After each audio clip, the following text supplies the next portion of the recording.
Já estamos ao vivo. Vamos esperar um pouquinho o pessoal entrar. Daqui a pouco começa a aparecer aqui a galera. Manhã aqui em São Francisco, na Califórnia, tarde aí no Brasil. A gente está voltando com mais uma live, né? Estamos numa cobertura especial, mostrando um pouquinho de São Francisco, mostrando um pouquinho desse ecossistema, tanto o ecossistema criativo, falando com algumas agências, mas também falando com as plataformas, com as empresas de tecnologia. E hoje a gente está num lugar especial, a gente está na RGA. Estou com a Paola e o Paulo, né? Uma dupla que tem uma história muito legal. Eles vão contar um pouquinho melhor para a gente uma história com o Brasil, uma história com os Estados Unidos. E a gente vai bater um papo aqui hoje sobre talentos, a presença dos brasileiros aqui e como que é trabalhar aqui em São Francisco, como que é trabalhar nos Estados Unidos. Paulo, Paola, bom dia. Muito obrigado pela entrevista. Muito legal ter vocês aqui. Gente, eu acho que é muito legal o pessoal saber um pouquinho da história de vocês, né? Que vocês foram para São Paulo, depois voltaram. Dá um contexto para a gente, assim, como que foram essas indas e vindas? Quer começar pelo seu lado? A minha história é longa. Bom, eu sou carioca, mas eu vim para os Estados Unidos para fazer faculdade aqui. Então, deixei o Brasil tem um tempinho já. Sou jovem, há pouco tempo atrás. Mas eu comecei então a trabalhar na RGA de Nova York quando só tinha escritório de Nova York. Então, juntei a equipe lá para fazer nossa primeira conta internacional, que foi a conta da Nokia. E com isso eu ajudei a abrir o escritório de Londres e tive esse gostinho do que é abrir um escritório. Por alguns capítulos, uns anos depois, veio essa oportunidade de abrir o escritório de São Paulo. O Paulo morava aqui em São Francisco na época, eu estava no escritório de Nova York, e a gente se conheceu nesse momento para poder começar a fazer esse plano, traçar o plano do que seria o escritório de São Paulo, com o Fabiano e o Edson, Fabiano Cora e o Edson Suyoshi, se juntando a gente lá para montar a liderança local, né? Então foi muito um trabalho de amor, porque foi um trabalho do zero, né? Montar não só o escritório, mas toda a reputação da RGA, que não tinha tido um escritório na América Latina ainda, né? A gente ficou lá 5 anos tocando o escritório e eu percebi que eu sou uma brasileira meio farjuta, porque eu já estava fora do Brasil há tanto tempo que deu saudade de voltar para cá. E propus pro Bob, quem sabe um dia, quando tiver uma oportunidade, numa terça-feira falei com ele, quem sabe um dia, se tiver a oportunidade de voltar, o que poderia ser. E ele, na quinta-feira, ligou e falou: pronto, tá aí, você e Paulo para São Francisco, o que você acha? Então, foi meio um furacão, né? Do meu lado eu estava aqui na Publicis, aqui em São Francisco, e aí fui convidado para ir para a RGA para ajudar a montar o escritório. Na época o Paulo já estava na RGA, então a gente se conheceu para ir para São Paulo, né? E foi uma experiência incrível, assim, foram 5 anos de muito trabalho, mas valeu muito a pena, assim. O escritório até hoje é um escritório modelo para a RGA e a galera que está lá continua fazendo um trabalho incrível. E a gente voltou muito mais por motivos pessoais, mas a gente queria morar aqui e eles convidaram a gente para vir e liderar esse escritório, que também está, graças a Deus, indo muito bem. Aproveitando o gancho, conta um pouquinho pra gente sobre a história desse escritório aqui em São Francisco. Eu estava conversando um pouco antes com a Paula, ela falou um pouquinho sobre algumas fases, né? Como que era, como estão as coisas agora? Bom, depois eu mencionei o escritório de Londres sendo o primeiro escritório que a RGA abriu, mas logo depois a gente viu que tinha muita gente saindo da RGA de Nova York, que era o único escritório da RGA nos Estados Unidos, querendo mudar para a Califórnia, para estar perto de família, ou por ter um tempo melhor, fugir do inverno, ou porque aqui tem essa coisa do Vale do Silício, estar perto de tecnologia. Então, o Bob teve essa ideia de abrir esse escritório mais como um pool de talento. Então, era um lugar que, se uma pessoa de Nova York, da nossa equipe, quisesse se mudar para a Califórnia, podia vir e ficar aqui, mas não ter que sair da RGA, porque tinha esse escritório aqui. E também para ajudar a recrutar outras pessoas que de repente estavam nesse mesmo mood ou que estavam trabalhando aqui para trabalhar nos projetos que a RJ Nova York liderava. Acho que um pouco da dificuldade aí foi que essa distância, é difícil você criar um senso de equipe quando a equipe estava muito dividida entre Nova York e São Francisco. Então teve uma mudança por um outro lado, que foi para trazer uma equipe de uma liderança local. Vieram pessoas para liderar o escritório que eram já do mercado de São Francisco, que já tinham um network aqui, já conheciam bem o mercado, para reinventar o escritório, ou dar dessa segunda geração, né?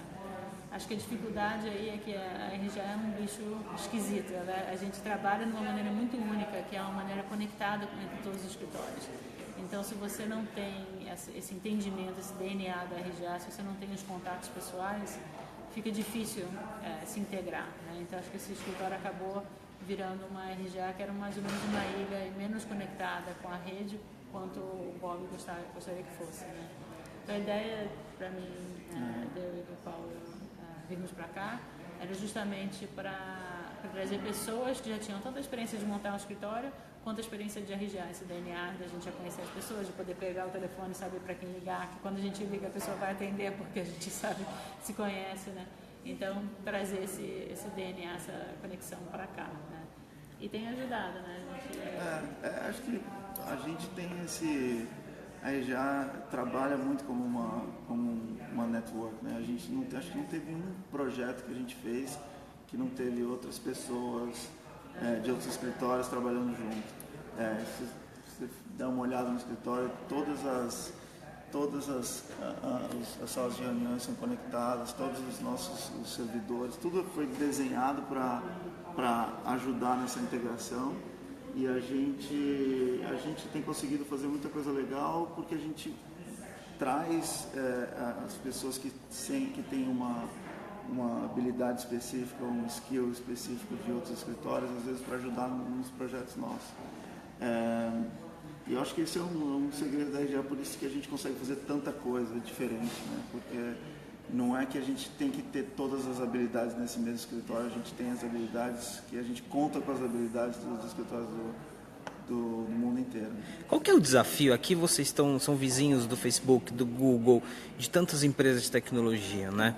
Qual que é o desafio de reter talentos nesse contexto? Tá? Como que é? Você concorre diretamente com talentos, Sim. né? Como que é esse desafio? E como vocês falaram um pouquinho como acabar atraindo os talentos para cá, né? Mas como efetivamente vocês ampliam essa busca, essa disputa por talentos? Acho que esse ponto que o Paulo estava explicando desse network que a gente trabalha é um grande diferencial, porque se você vai trabalhar no Google, no Facebook, no Twitter, que é nosso vizinho aqui, você só vai fazer isso o tempo inteiro. Você vai focar nessa marca ou num produto o seu tempo completo, né? Aqui você pode vir trabalhar com essas marcas também, porque vários deles são nossos clientes, mas você pode ter variedade. Você pode, de repente, trabalhar num projeto em Sydney porque eles estão precisando de uma ajuda temporária. Você pode ser alocado para um projeto da Nike porque eles estão precisando de um certo skill, né, para trabalhar lá. Então, acho que você acaba tendo uma variedade, sendo exposto a tipos de trabalhos diferentes que você não teria num lugar desse. A outra coisa também é que, sendo exposto a tudo isso, você desenvolve a sua caixa de ferramentas também, né? Porque você pode trabalhar tanto em produto quanto em campanha, quando no nosso programa de ventures, de trabalhar com startups. Então você tem chances de testar, né, os seus limites um pouco mais. A gente teve que mudar um pouco até o que a gente oferece para poder atrair talento, né? A gente hoje, eu diria que a gente tem 3 coisas nesse escritório que são 3 coisas grandes. Uma é um trabalho com startup, então nesse mercado é uma coisa muito importante. E a gente tem o braço da RJ Ventures que ajuda a gente a trazer essas startups aqui para dentro do escritório e trabalhar junto com eles.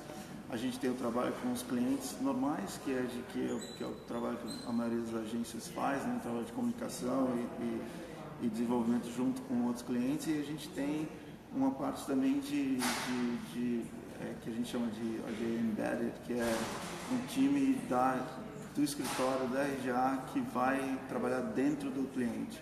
Então, se muitas pessoas que querem ter essa experiência de trabalhar numa agência, numa empresa grande como o Google, o Facebook, numa gigante dessas de tecnologia, acabam tendo essa experiência via RGA, porque a gente acaba alocando essas pessoas dentro dos nossos clientes em muitos projetos.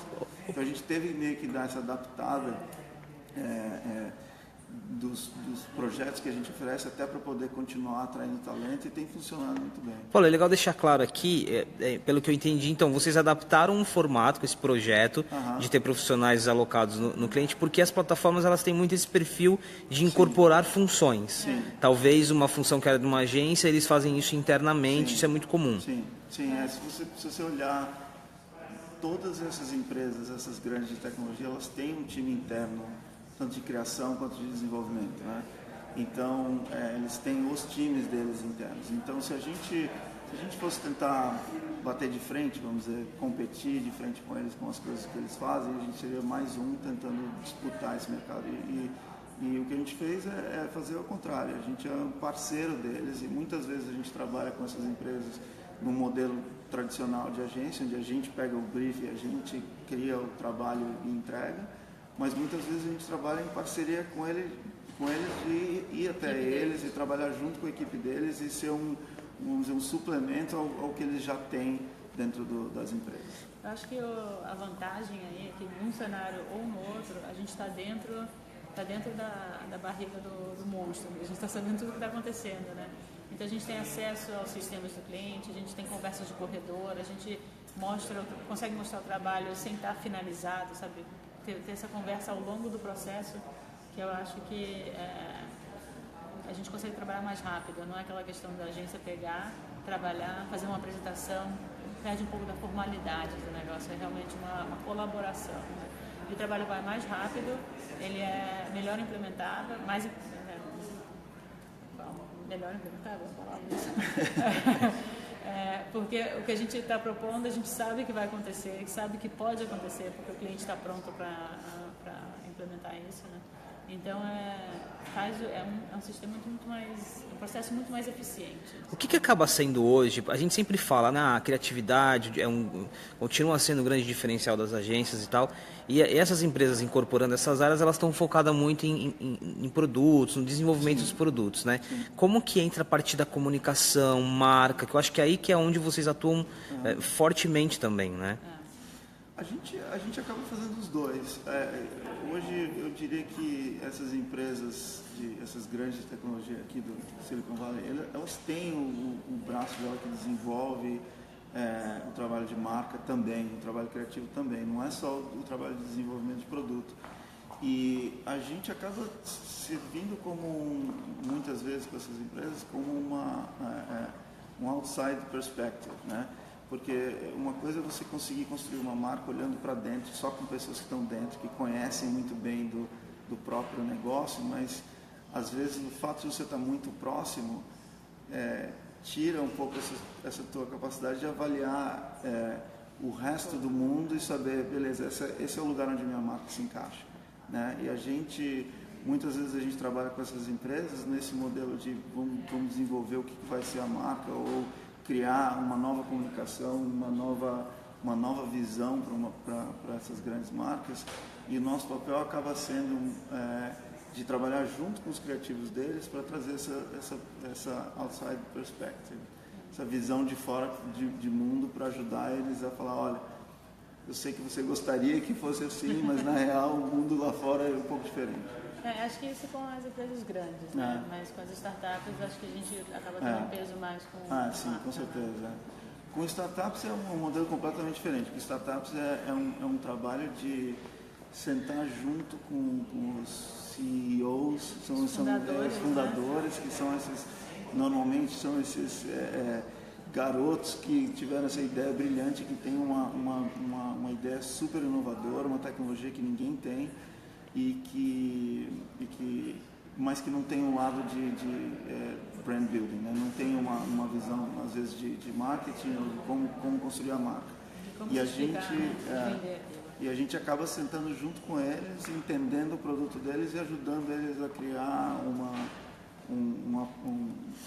um approach para go-to-market. Paulo, sabe o que é interessante que você falou? Que até o motivo da minha viagem aqui é para acompanhar um projeto de aceleração do Google, e eu percebi muito isso.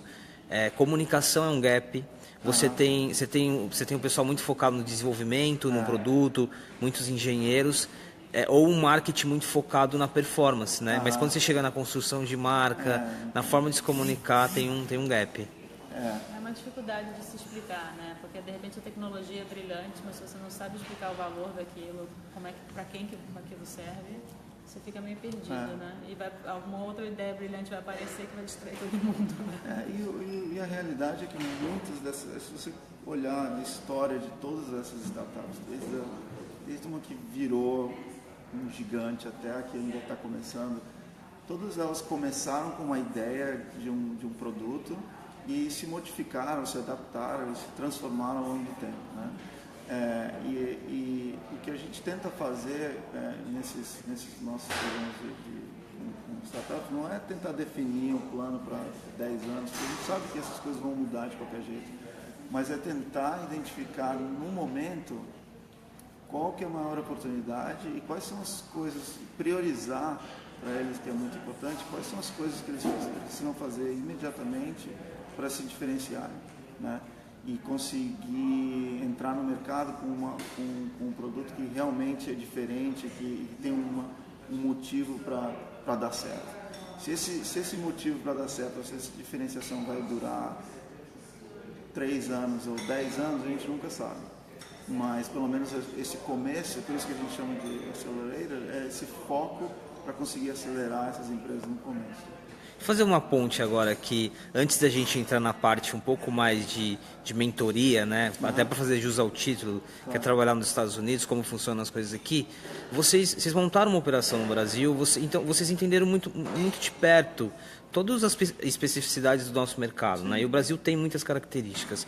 Se a gente fosse fazer uma comparação agora, eu queria entender um pouco de vocês o que vocês discutem como desafios aqui para o mercado publicitário, os anseios, né? Lá a gente tem discussões muito pontuais, né? Mas eu queria que vocês falassem um pouquinho dessa característica. O que é discussão aqui? O que é discussão em termos de mudança do comportamento do consumidor, a relação dos meios tradicionais com as disrupções? Como que é?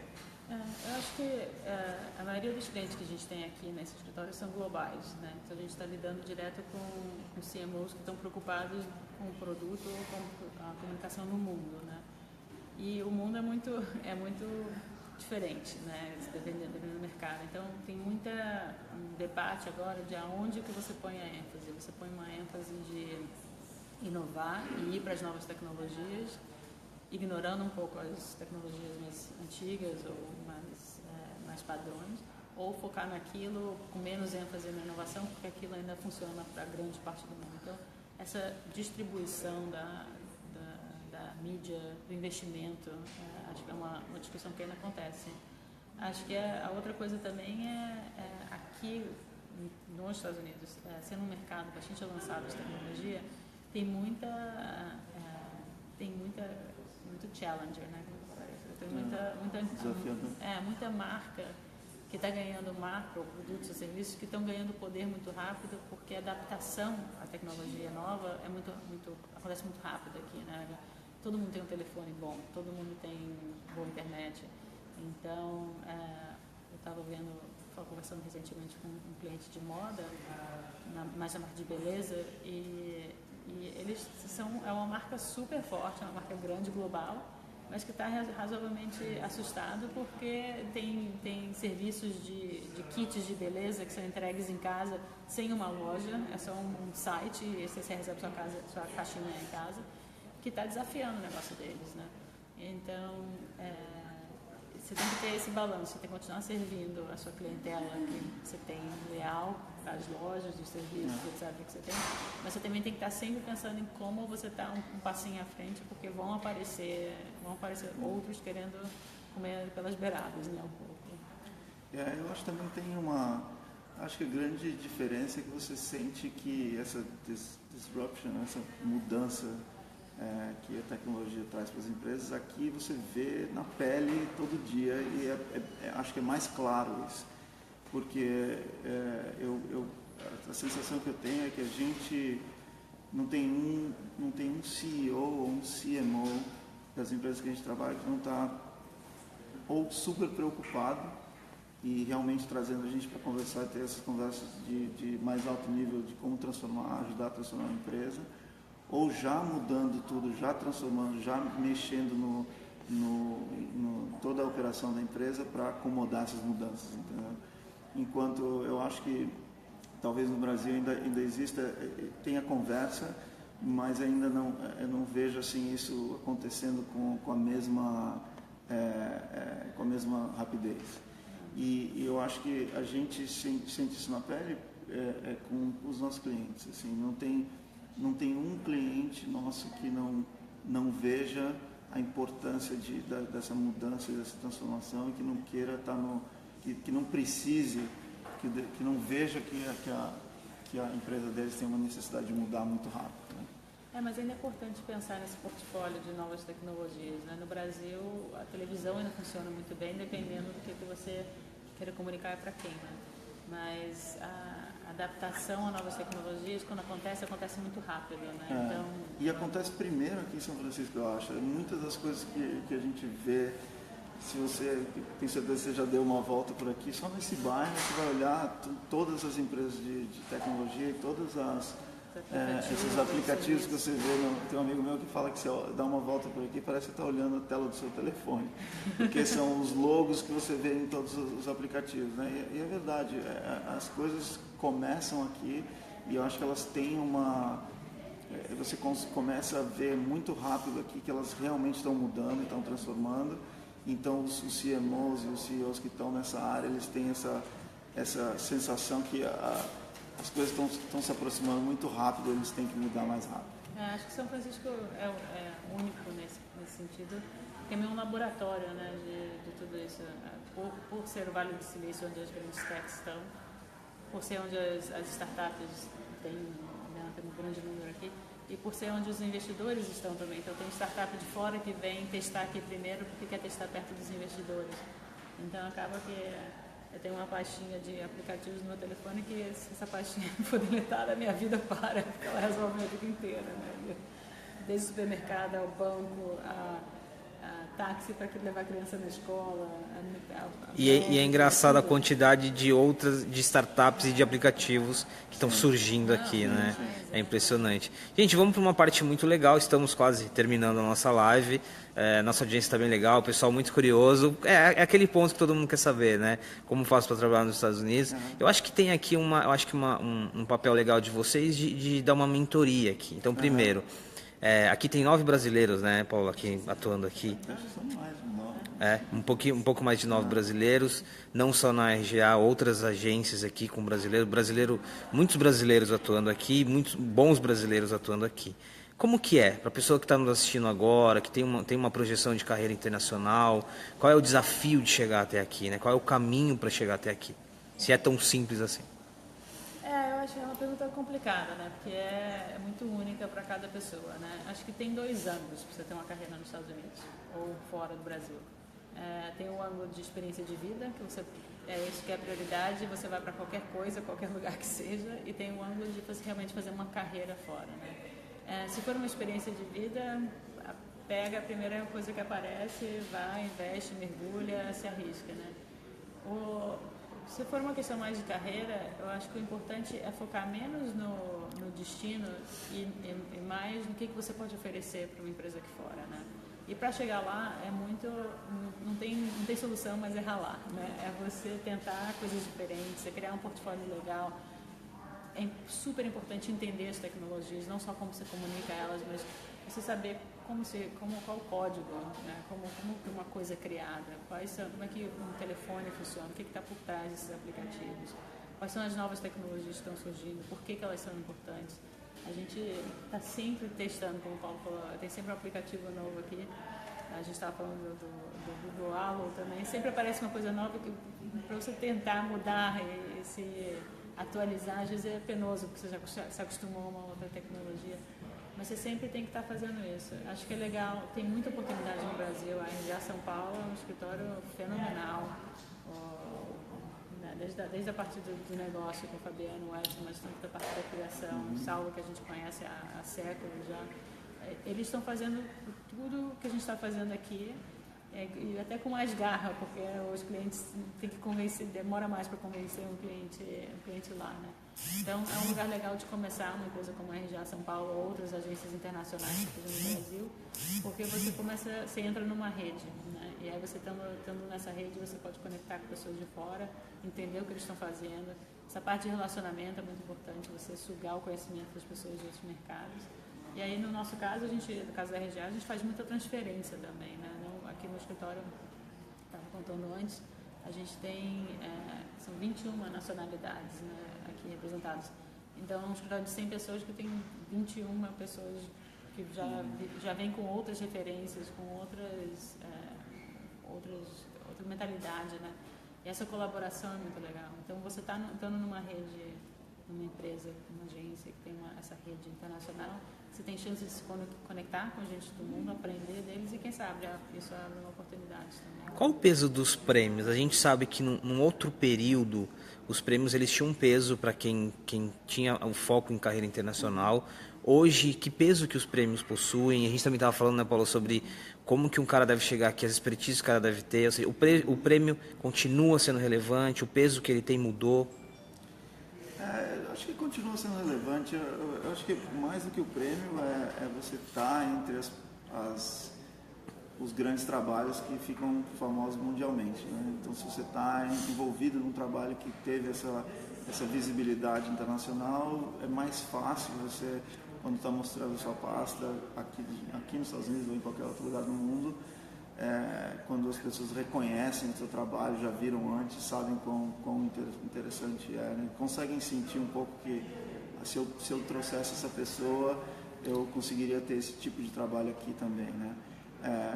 Eu sempre, a gente estava pensando nisso, quando a gente, pelo menos eu quando me mudei a primeira vez para os Estados Unidos, foi uma dificuldade muito grande para se adaptar, me adaptar à cultura e quando você diz cultura, assim, não é a cultura do dia a dia de você conviver nos Estados Unidos, mas é ter todas não só a cultura de trabalho, mas você ter todas as referências e a história de tudo que aconteceu nos Estados Unidos, que as pessoas conseguem, e aí para você conseguir no lado de criação ter essa nuance de o que como que uma coisa vai soar para um americano é diferente de como vai soar para um outro talento. A gente fez projetos no Brasil só para explicar qual que era o ponto daquele projeto aqui nos Estados Unidos, era muito difícil, porque eram coisas relacionadas à cultura brasileira e funcionam muito bem no Brasil, assim como as coisas que são muito intrínsecas da cultura americana vão funcionar muito bem nos Estados Unidos, né? Porque quando você está mudando, você não tem isso. E eu acho que quando uma ficha que caiu para mim depois de muitos anos sofrendo essa diferença de não ter conseguido, não estava conseguindo entender essa cultura, foi que isso aí, o fato de você ter uma visão um pouco mais global, então uma visão outsiders perspective, também é uma vantagem, né? Então, para as pessoas que estão vindo de fora, lembrar que sim, você vai ter várias coisas que você não vai conseguir fazer direito do mesmo jeito que o americano faz, porque ele tá mais enraizado na cultura, mas vai ter várias outras coisas que você consegue fazer muito melhor, porque você está olhando disso com outros olhos. Você está olhando com um lado mais global, você está olhando para coisas que vão funcionar talvez mundialmente, não só nos Estados Unidos. Paulo, me permita fazer uma consideração aqui. Aqui tem, na RGA de São Francisco, tem 22 nacionalidades diferentes, né? Sim. 21 nacionalidades. Vocês têm aqui contas globais. E esse é um outro lado que eu percebi muito aqui em São Francisco. Sim. A diversidade que existe aqui, o repertório cultural, que é isso que você está falando, o impacto que isso tem na hora de pensar global. Exatamente, tem que ter. A gente não tem, acho que, de novo, também do lado do cliente é verdadeiro isso também. Então você não está lidando só com americanos do lado do cliente. Então você acaba sentando numa mesa para discutir um projeto global, tem gente do mundo inteiro. E essa perspectiva é muito interessante para mim, e acho que essa é a coisa mais legal de estar fora, porque você tem essa visão que como é diferente. Eu não posso citar o nome do projeto, mas a gente trabalhou em projetos que eram muito sensíveis culturalmente em outros países, e que você tinha uma visão do alemão e a visão do brasileiro, e a visão do suíço e a do americano eram completamente diferentes do que a gente podia e não podia falar. Para um pode falar você pode dar essa mensagem que todo mundo vai aceitar, para outro falava nem a pau, não toca nisso porque você vai tocar fogo, atiçar o fogo. Então, essa visão global é muito importante, e por isso que eu acho que para quem está vindo, é olhar pelo lado positivo. O que eu posso agregar sendo uma pessoa de fora, e quais são as minhas habilidades que eu posso ajudar a crescer estando em outro país. Eu acho que hoje em dia é até mais fácil você ficar meio a par do que está acontecendo no mundo, né? Tipo, se você senta e olha todos os cases de Cannes, os vídeos estão todos disponíveis, você pode ver trabalho de agências do mundo inteiro, né? Acho que quando eu vim para os Estados Unidos, a gente não tinha acesso, eu não tinha acesso a tudo isso. Então, meio que você aprende meio na marra e pelas pessoas que você conhece, né? Mas quem está no Brasil agora, todas as agências têm um site que você consegue acessar, todos os países têm uma grande publicação como meio mensagem, né, no Brasil, que fala da publicidade local. Então, é fácil você se educar nessa referência, né, mesmo também no Brasil. Paulo, muito obrigado pela nossa conversa, foi muito legal estar aqui com vocês. Eu acho que para a gente terminar, uma última pergunta, que tem muito a ver com o contexto político, né? A gente lá do Brasil se diverte muito por tudo que está acontecendo aqui, e tem um lado muito dramático de tudo isso, né? E São Francisco, Califórnia especificamente, não sei se eu estou certo, Califórnia é um estado muito democrático, né? Para os democratas, e São Francisco, enfim, muitos estrangeiros aqui. É quase difícil encontrar um americano aqui, na verdade. Isso tem um impacto muito forte no dia a dia? Não tem? Ou isso acaba impactando mais na questão legal de trazer talentos? Como que é a influência de todo esse debate no dia a dia do trabalho?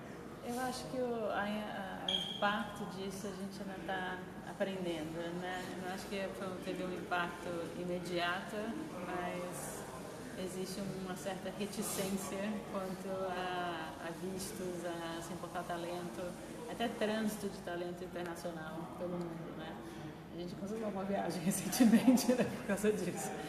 Mas aqui, as empresas que a gente está trabalhando, acho que a questão de tecnologia é uma questão muito forte, né? Essas empresas são muito importantes para a economia. Então, não acho que vai ter um impacto que vai atrapalhar essas empresas, ou que vai atrapalhar o talento que essas empresas precisam, porque senão tem um mega impacto na economia americana, e ninguém é bobo de brincar com isso, né? Eu acho que a gente ainda não sentiu o impacto da maluquice política dos Estados Unidos ainda. Acho que está vindo, mas a gente não sentiu ainda.